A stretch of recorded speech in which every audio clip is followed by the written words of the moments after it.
बिस्मिल्लाहिर्रहमानिर्रहीम। अस्सलामुअलैकुम। आज मैं आपके साथ रबड़ी दूध की बहुत ही मज़ेदार रेसिपी शेयर करने जा रही हूँ। ये रबड़ी दूध जब बनकर तैयार होता है तो इसे पीने वाले पीते ही रह जाते हैं। इसका जायका बहुत मुनफरिद होता है और ग़िज़ाइयत से भरपूर। ये रबड़ी दूध अगर कोई एक गिलास पिए तो उसके बाद लाज़मी दूसरा गिलास पीने की ख्वाहिश करेगा। ये रबड़ी दूध मार्केट में बहुत महंगा मिलता है, जबकि आप इसे घर में बहुत ही कम कीमत में आसानी से तैयार कर सकते हैं। मैं आज की वीडियो में ना सिर्फ आपको ये बताऊंगी कि रबड़ी दूध घर पर कैसे बआसानी तैयार किया जाता है, बल्कि साथ साथ ये भी बताऊंगी कि सिर्फ एक गिलास दूध से आप कैसे 3 से 4 गिलास तैयार कर सकेंगे। बस आपको कुछ बातों का ख्याल रखना है और वो ये है कि दूध खालिस होना चाहिए, फुल फैट मिल्क होना चाहिए, तभी ये रबड़ी दूध बहुत ही मज़ेदार बनकर तैयार होगा। तो चलें वीडियो स्टार्ट करते हैं। लेकिन उससे पहले अगर आप मेरे चैनल पर नए हैं और मज़ेदार रेसिपीज़ और रेमेडीज़ सीखना चाहते हैं तो इसे लाइक और सब्सक्राइब ज़रूर कर लें। बेल आइकॉन को प्रेस करें ताकि नई वीडियोस का नोटिफिकेशन आपको टाइम से मिल जाए। कमेंट्स ज़रूर दें और मेरी वीडियोस को ज़्यादा से ज़्यादा अपनी फैमिली और फ्रेंड्स के साथ शेयर करें ताकि वो भी मेरी वीडियो से फ़ायदा उठा सकें। तो चलिए सबसे पहले नोट कर लें कि रबड़ी दूध बनाने के लिए आपको किन किन चीज़ों की ज़रूरत होगी। इसके लिए आपको चाहिए होगा 1 गिलास दूध, 1 टेबलस्पून तुख्म लंगा, कस्टर्ड पाउडर 2 टेबलस्पून, चीनी 4 चम्मच और इसके अलावा 2 से 3 आपको इलायचियाँ चाहिए होंगी और कटे हुए बादाम भी चाहिए होंगे। चीनी आप अपने टेस्ट के हिसाब से कम या ज़्यादा भी कर सकते हैं।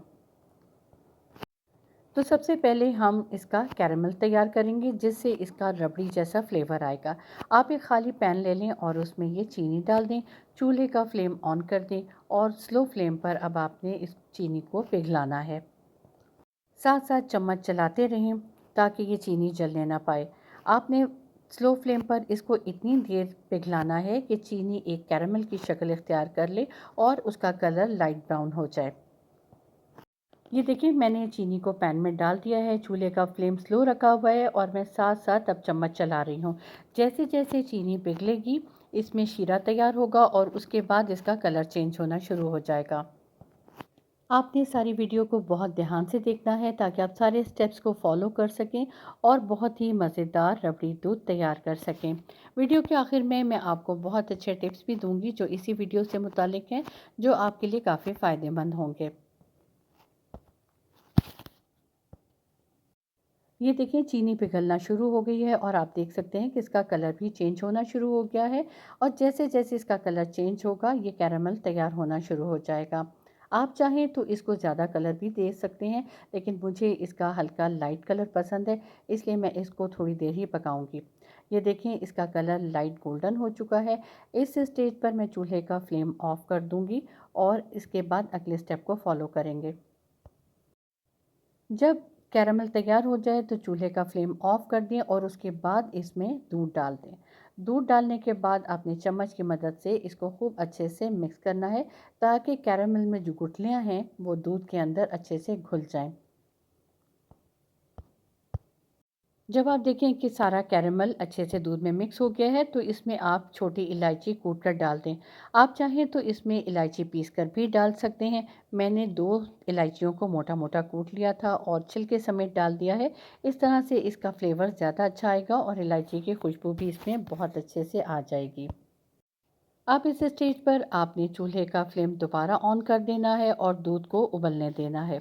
जब दूध उबलने लग जाए तो फिर हम इसमें कस्टर्ड शामिल करेंगे। ये देखिए मैंने चूल्हे का फ्लेम ऑन कर दिया है और मीडियम टू हाई फ्लेम पर दूध को उबलने के लिए रख दिया है। जैसे ही दूध में बॉयल आएगा इसमें मैं कस्टर्ड शामिल कर दूंगी और आपको मैं दिखाऊंगी कि उसकी कितनी कंसिस्टेंसी आपने रखनी है। ये देखिए दूध उबलने लगा है। अब मैं इसमें ये कस्टर्ड पाउडर डाल रही हूँ। मैंने तकरीबन आधा कप दूध कस्टर्ड पाउडर में डालकर इसको अच्छे से मिक्स कर लिया था और अब ये मिक्स हुआ हुआ दूध और कस्टर्ड मैं इस सारे मिक्सचर में डाल रही हूँ। अब आपने मुसलसल साथ साथ चम्मच चलाते रहना है ताकि इसमें गुठलियाँ ना बनने पाए।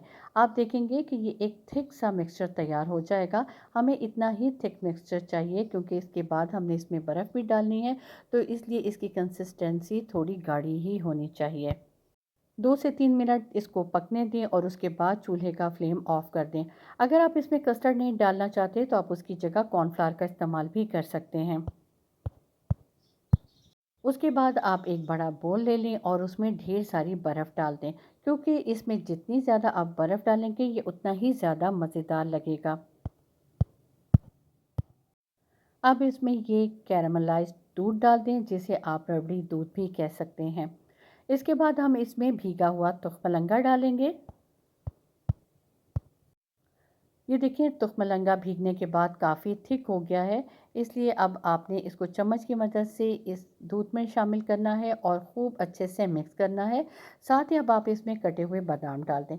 चाहें तो आप इसमें पिस्ते भी ऐड कर सकते हैं, ये आपकी अपनी चॉइस पर है कि आप कौन-कौन से ड्राई फ्रूट्स इसमें ऐड करना चाहते हैं। अब आपने इन सारी चीज़ों को खूब मिक्स करना है, ताकि तुखमलंगा जो एक जेली की शक्ल में आपको नज़र आ रहा है, वो भी इस दूध के अंदर घुल जाए और साथ-साथ बर्फ़ भी पिघलना शुरू हो जाए। जितनी ज़्यादा आप इसमें बर्फ़ डालेंगे, उतना ही ये ठंडा यख मज़ेदार रबड़ी दूध आपको पीने में मज़ा देगा।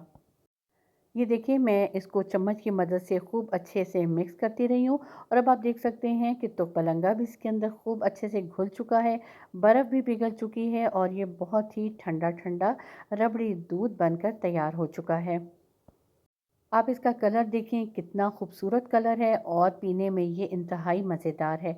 आप मार्केट में जो रबड़ी दूध पीते हैं वो उसमें कस्टर्ड की जगह कॉर्नफ्लावर ऐड करते हैं, इसलिए आपको जैसा कि मैंने पहले कहा कॉर्नफ्लावर भी आप ऐड कर सकते हैं।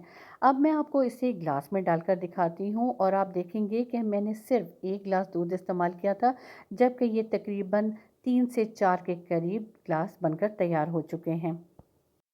ये देखिए आपके सामने 2 ग्लास तैयार हो चुके हैं और अभी इस बोल में तकरीबन 2 ग्लास और दूध बाकी है।